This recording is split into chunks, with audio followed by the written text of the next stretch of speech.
안녕하세요. 다산에듀 원장 이재현입니다. 이번 강의에서는 동기발전기 중에서 어떠한 네 가지에 대해서 알아보겠습니다. 하나는 동기발전기의 유기기전력, 두 번째는 파형을 정연파로 하기 위한 채택 방법이 되겠고요. 세 번째는 동기발전기의 전기자 반작용, 네 번째는 이 권선을 상별 접속에 따른 전력에 대해서 알아보겠습니다. 총 네 가지입니다. 그 중에 첫 번째는 유기기전력이 되겠습니다. 동기발전기의 유기기전력.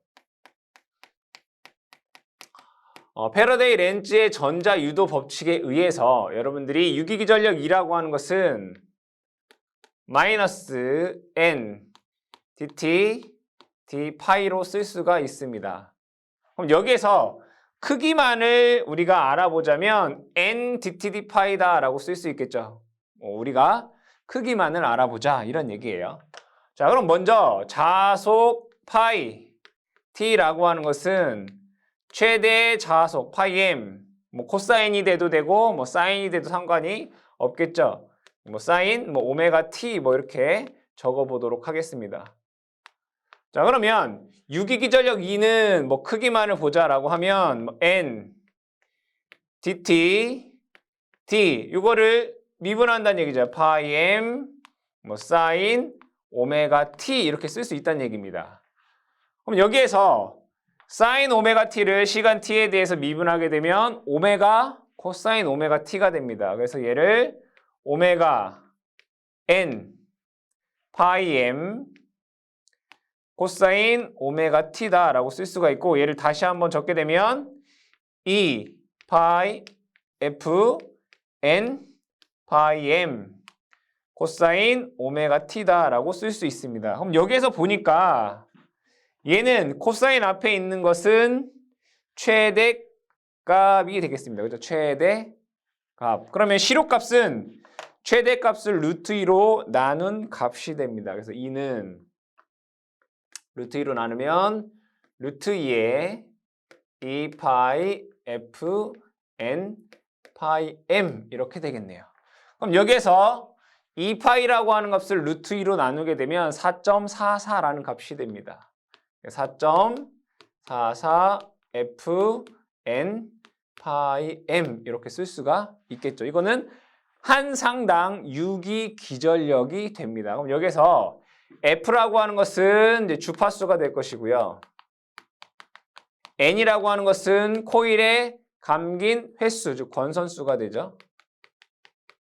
그 다음에 파이 M이라고 하는 것이 최대 자속 밀도이죠. 그러니까 극당 최대 자속 밀도입니다. 그러면 이 동기발전기는 Y 결선한다라고 했습니다. 그러면 이것을 그려보게 되면 이렇게 그릴 수가 있겠죠. Y 결선. 이렇게 그릴 수 있습니다. 그럼 여기에서 얘의 전압을 상전압 VP라고 하고 이 선과 선 간의 전압을 선간전압 VL이다라고 한번 적어보겠습니다. 그럼 여기에서 상전압은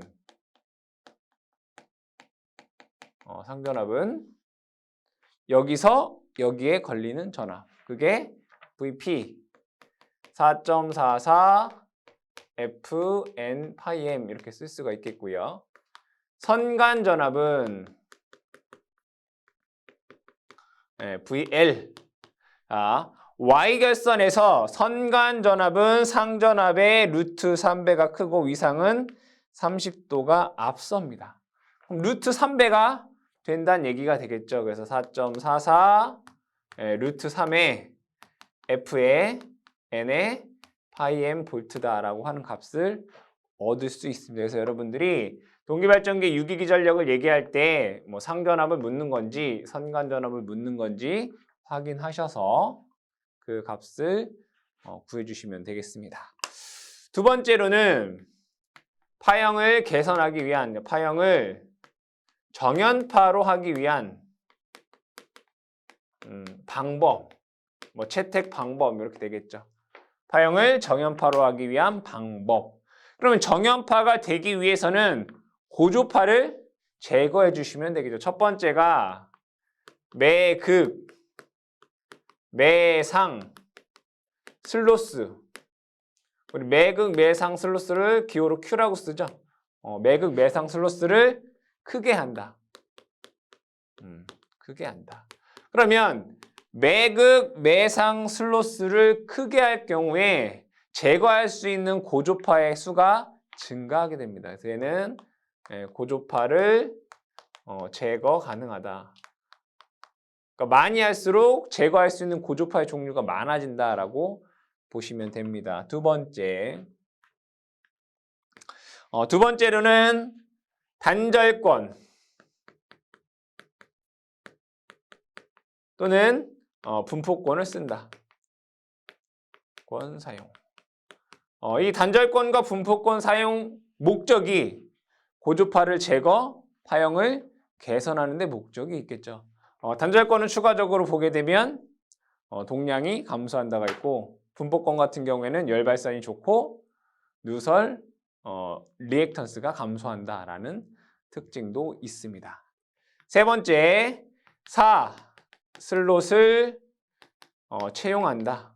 영어로 하면 이제 스크류드 슬롯 이렇게 얘기를 하는데 이 슬롯이라고 하는 것, 즉 스크류드 슬롯이라고 하는 것은 이러한 원통형의 권선이 이렇게 직선으로 들어가는 것이 아니라 한 칸 정도 얘를 이러한 방향으로 빗면을 만들어서 이렇게 하는 것을 사슬롯 또는 스크류드 슬롯 이렇게 얘기를 하고 있으면서 사슬롯을 채용하게 되면 정연파에 가까워질 수 있다 이런 얘기가 되겠습니다. 네 번째로는 공극의 크기를 크게 한다. 공극의 크기를 크게 한다.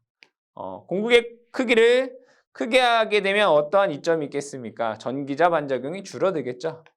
전기자 반작용 감소. 전기자 반작용이 감소하게 되면 정연파를 유지할 수 있다. 이렇게 보시면 되겠습니다. 그래서 네 가지 정도 여러분들이 기억해 주시면 되겠습니다. 세 번째는 동기발전기의 전기자 반작용입니다. 이 전기자 반작용이라고 하는 것은 전기자에 흐르는 전류에 의한 자속이 주자속, 즉 계자에서 생산된 자속에 영향을 주는 그러한 현상을 전기자 반작용이다라고 얘기를 합니다.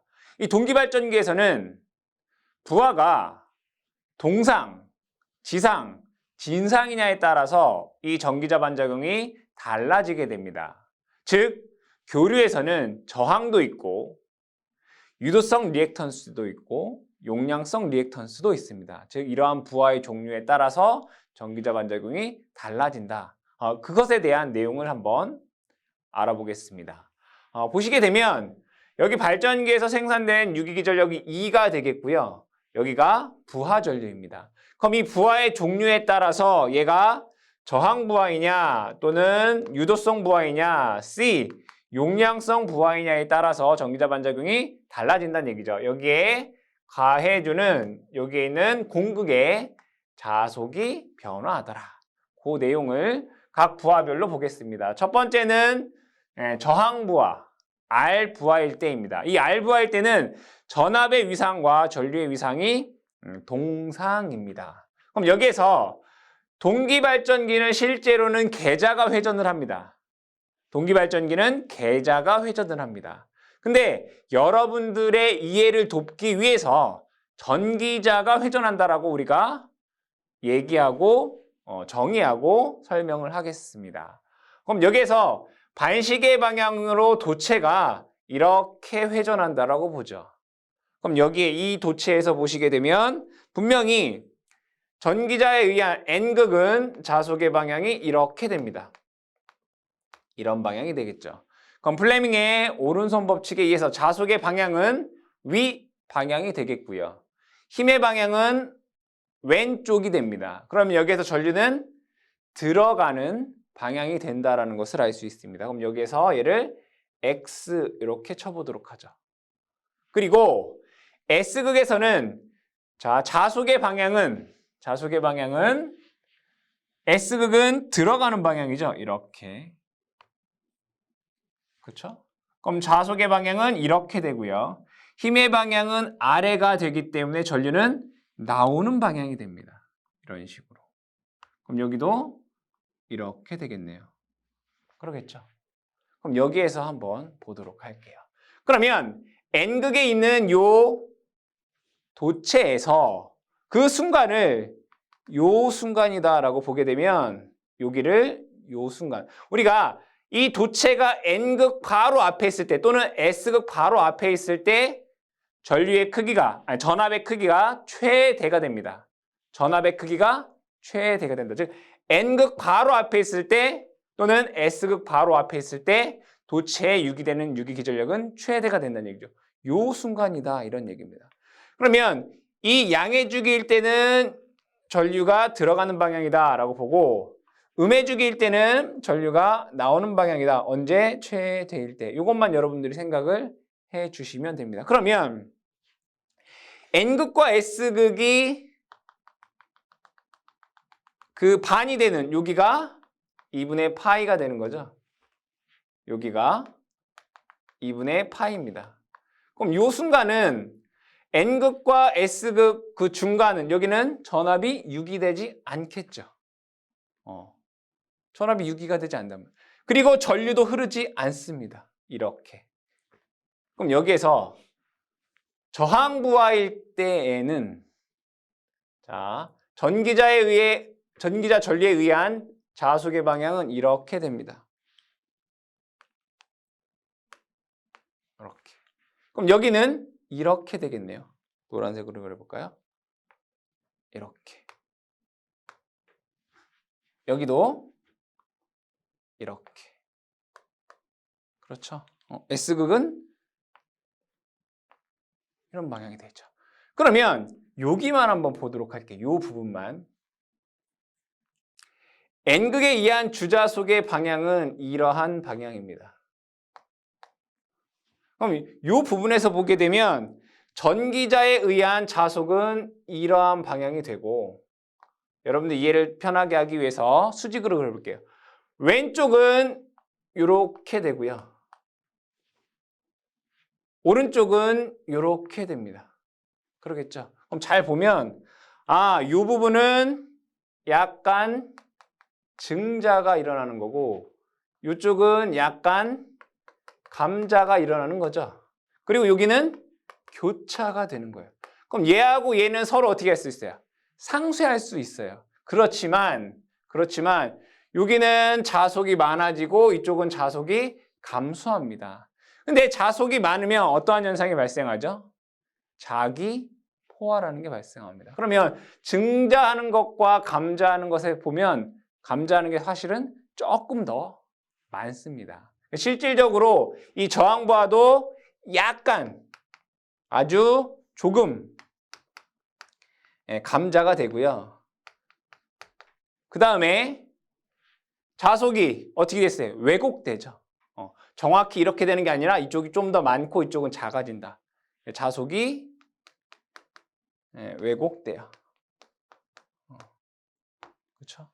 자, 그래서 그러면 얘하고 얘가 그냥 같다라고 본다면 이것만 남는 거잖아요. 그죠? 그럼 주자속과 전기자에 의한 자속이 서로 교차한단 말이에요. 그래서 이 저항부하일 때는 얘를 뭐라고 하냐면 교차 자화작용이다라고 얘기합니다. 자화작용. 그리고 이 주자속과 횡 옆으로 만나기 때문에 얘를 횡축 반작용 이렇게도 얘기합니다. 횡축 반작용. 아시겠죠? 언제? 저항부하일 때. 그럼 두 번째 유도성 부하에 대해서 보겠습니다. 그럼 좀 전과 동일하게 N극, S극 요 사이는 전기적으로 2분의 파이, 여기도 2분의 파이. N극과 S극은 180도니까 그 사이는 90도죠. 2분의 파이다라고 볼 수 있습니다. 그러면 여기에서 자, N극이 이 도체가 N극에 가장 가까울 때 얘가 전압이 최대가 된다라고 했습니다. 그 순간은 요 순간입니다. 요 순간. 이해되시죠? 자, 근데 제가 저항부하일 때 얘기할 때 뭐라고 했습니까?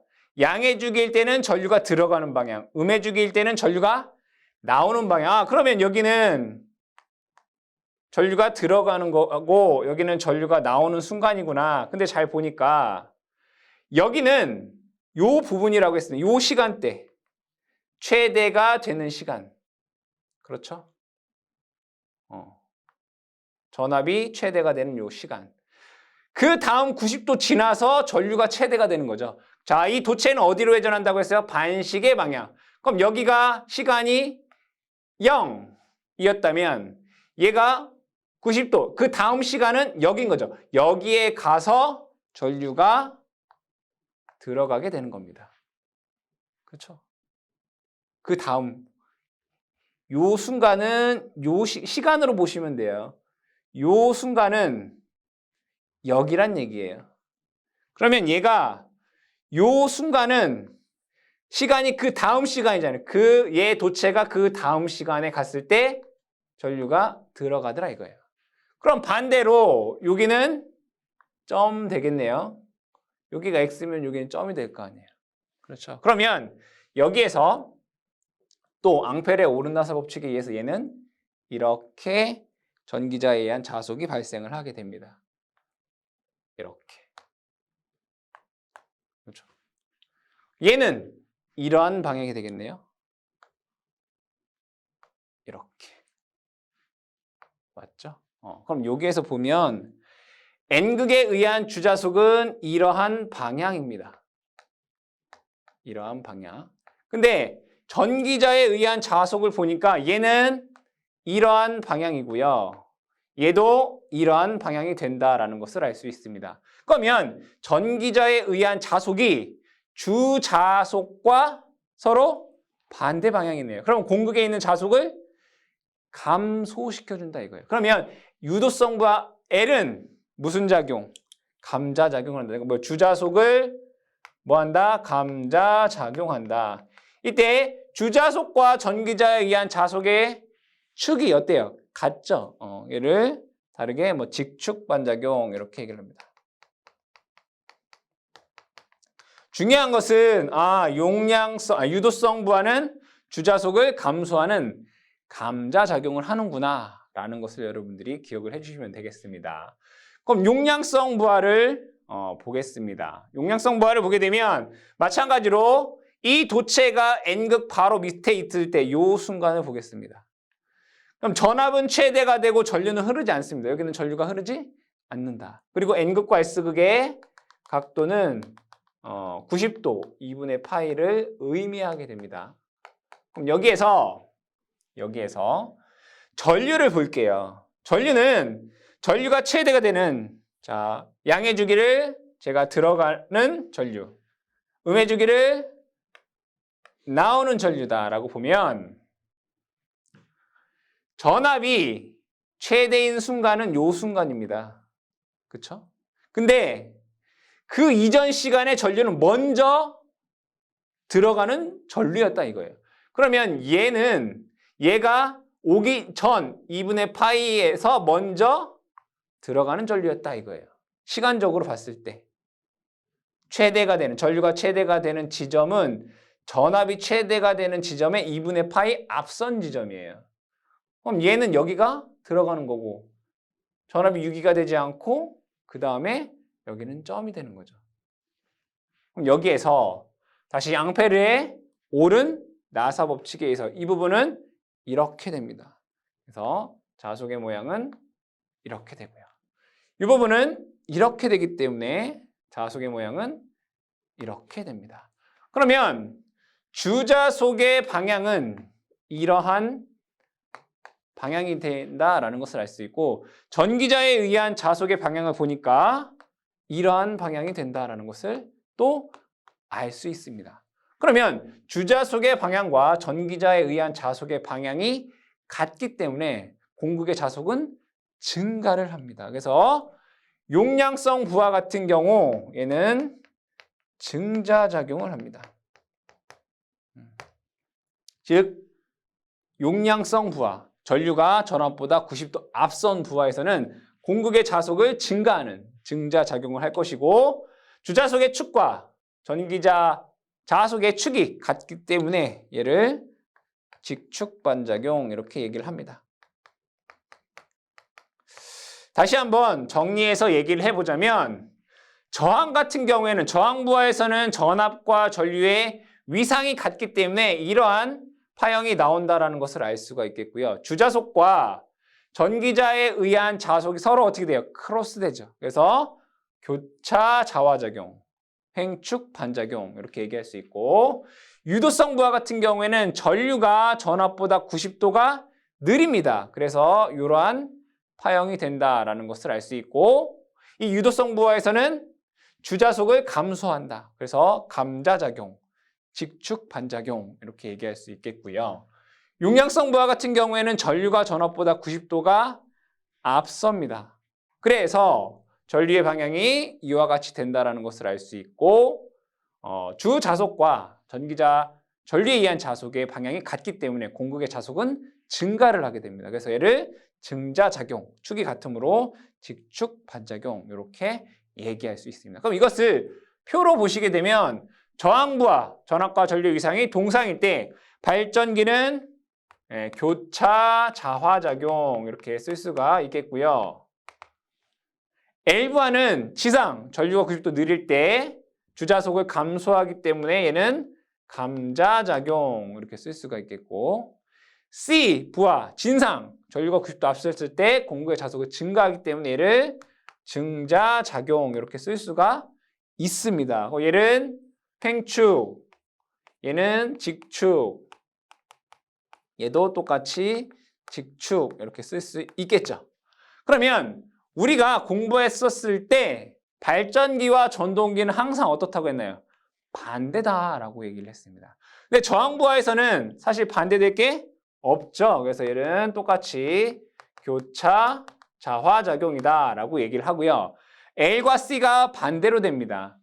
동기전동기에서는 L부하에서는 증자작용이 일어나고 C부하에서는 감자작용이 일어납니다. 그래서 여러분들이 한 가지만 발전기만 잘 기억해 두시고 전동기는 반대다라고 여러분들이 기억을 해 두시면 쉽게 암기하실 수가 있겠습니다. 네 번째는 상간 접속에 따른 전력에 대해서 알아보겠습니다.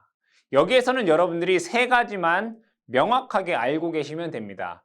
회로 이론에서 여러분들이 공부하셨던 먼저 Y결선 같은 경우에는 Y결선은 선간전압은 상전압의 루트 3배이고 선전류는 상전류와 같다. 이 내용이 아주 중요합니다. 이거 기억해 두셔야 되겠죠. 자, 그 다음에 델타 결선 같은 경우에는 델타 결선에서는 선간전압과 상전압은 같습니다. 근데 선전류는 상전류의 루트 3배가 됩니다. 이것도 여러분들이 잘 기억하셔야 되겠다. 그 다음에 이번 내용이 뭡니까? 전력이죠. 삼상전력에서 여러분들이 기억하셔야 되는 전력 P, P상전력이라고 해보겠습니다. P는 루트 3 곱하기 선간전압 곱하기 선전류입니다. 여러분들 이걸 잘 기억하셔야 돼요. 삼상전력은 루트 3 선간전압 곱하기 선전류입니다. 얘를 다시 쓰게 되면 3 곱하기 VPIP라고 쓸 수 있습니다. 얘는 3 곱하기 상전압 상전류입니다. 아시겠죠? 이걸 여러분들 잘 기억하셔야 되는데 여기에서는 우리가 얘기할 거 이렇게 얘기할 겁니다. 전력은 루트 3 곱하기 선간전압 곱하기 선전류 이걸로 얘기하겠다 이런 얘기입니다. 그러면 여기 총 6가지 종류가 있는데 각각에 대한 전력을 하나씩 얘기해 보겠습니다. 그럼 여기에서 먼저 Y입니다. Y. Y는 코일이 지금 직렬로 2개가 연결되어 있네요. 2개가. 그러면 여기에 걸리는 전압은 2가 됩니다. 요 하나에 걸리는 전압을 2라고 했을 때 여기 2, 여기 2. 그러니까 직렬은 2가 되겠죠. 그러겠죠. 그러면 상전압이 2입니다. 그러면 선간전압은 상전압의 루트 3배니까 2 루트 3 2가 되겠고요. 그렇죠? 전류 한번 보겠습니다. 전류는 여기에 흐르는 전류는 그냥 I죠. 뭐 I. 전류 I. 여기에 흐르는 전류가 I면 얘가 두 개가 직렬 연결됐으니까 I예요. 그러면 Y에서는 상전류와 선전류가 같으니까 얘는 그냥 I가 됩니다. 그럼 전력 P는 루트 3 곱하기 선간전압이 얘잖아요. 2 루트 3 2 곱하기 선전류 I 이렇게 되네. 계산해보면 얘는 6 2 I다라고 쓸 수 있습니다. 여기서 2는 코일 하나에 걸리는 전압 2가 되고요. I는 코일 하나에 흐르는 전류 I를 의미하게 됩니다. 어렵지 않겠죠? 이중 Y형을 한번 보겠습니다. 이중 Y형을 보면 여기에서 여기에 걸리는 전압은 얘가 2면 얘도 똑같이 2. 그냥 병렬이니까 2가 됩니다. 그럼 얘는 선간전압은 상전압의 루트 3배니까 루트 3 2가 됩니다. 전류를 볼게요. 여기에 흐르는 전류가 I, 여기에 흐르는 전류가 I. 얘랑 얘랑 합쳐지면 여기에 흐르는 것은 2I잖아요. 즉 선전류가 2I다라고 볼 수 있습니다. 그럼 여기에서 전력 P는 루트 3 곱하기 선간전압 루트 3 2 곱하기 선전류 2 I 이렇게 쓸 수 있습니다. 계산해보면 6 2 I다라고 계산할 수 있습니다. 지그재그 Y형에 대해서 한번 보겠습니다. 이 지그재그 Y형은 얘랑 얘랑 위상이 120도 차이가 나요. 120도 차이가 나게 되면 요 하나에 걸리는 전압의 루트 3배가 돼요. 그럼 여기에서 여기에 걸리는 전압은 지금 이 지그재그형은 얘랑 얘랑 120도 위상이 차이가 난다는 얘기예요. 그럼 요거 하나에 걸리는 전압의 루트 3배라고 해요. 루트 3 2가 된다고요. 즉 상전압이 루트 3 2가 된다는 얘기예요. 그러면 선간전압은 요 상전압의 루트 3배니까 얘는 3 2가 돼요. 이해되시죠? 요것에 또 루트 3배니까 3 2가 된다고요.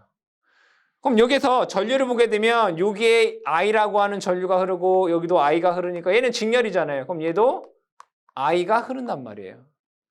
선간전압은 3, 2, 선전류는 I란 말이에요. 그러면 출력 P는 루트 3, 선간전압 3, 2, 전류 I가 돼요. 그럼 3 루트 3이라고 하는 것은 5.19가 나와요. 5.19 2 I다라고 하는 출력의 값이 나오게 됩니다. 델타0 보겠습니다. 델타0을 보게 되면 여기가 2, 여기가 2면 여기에 걸리는 전압은 얘가 직렬 연결되어 있으니까 2가 되겠네요. 델타 결선에서는 상전압과 선간전압이 같으니까 얘는 2가 됩니다. 전류 보겠습니다. 여기에 전류 I가 흐르고 여기도 직렬 I가 흐르겠네요. 그럼 선 전류는 요 상 전류의 루트 3배가 되죠. 루트 3 I가 됩니다. 얘는 직렬이기 때문에 그냥 상전류가 I가 된다는 얘기예요. 선 전류는 상전류의 루트 3배라고 했죠. 델타 결선에서. 그럼 출력 P는 루트 3 선간전압 2 선전류 루트 3I 계산해보면 6, 2, i다라고 하는 출력이 나옵니다. 이중 델타형 보겠습니다. 이중 델타형을 보게 되면 여기에 걸리는 전압이 병렬 똑같이 요 상전압은 2가 된다라는 것을 알 수 있습니다. 그러면 델타 결선에서는 상전압과 선간전압이 같으니까 얘가 2가 됩니다. 전류 보겠습니다.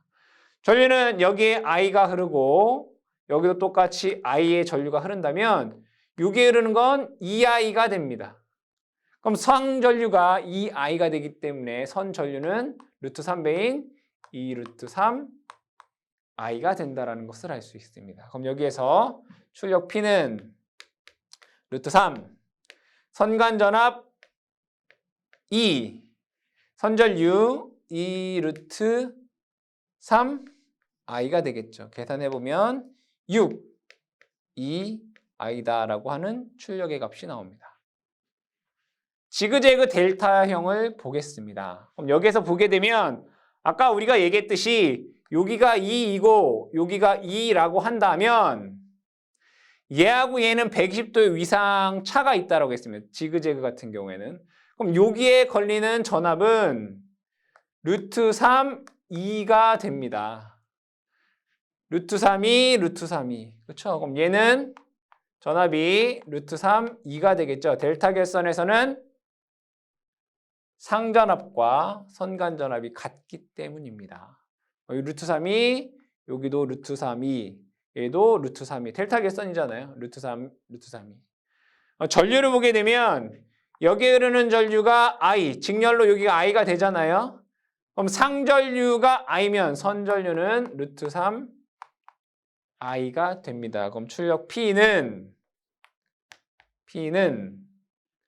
루트 3 선간전압 루트 3 2 선전류 루트 3 I가 됩니다. 그럼 얘는 3 루트 3 2I가 되겠죠. 계산해보면 5.192 I다라고 하는 출력이 나오게 됩니다. 그럼 여기에서 여러분들이 다 이해를 하시는 게 가장 중요하고요. 만약에 이해가 되지 않는다라고 하면 지그재그 Y나 델타 같은 경우가 5.19 2I다 라고 암기해 두시고 나머지는 다 6 2I다 라고 여러분들이 암기해 주시면 되겠습니다.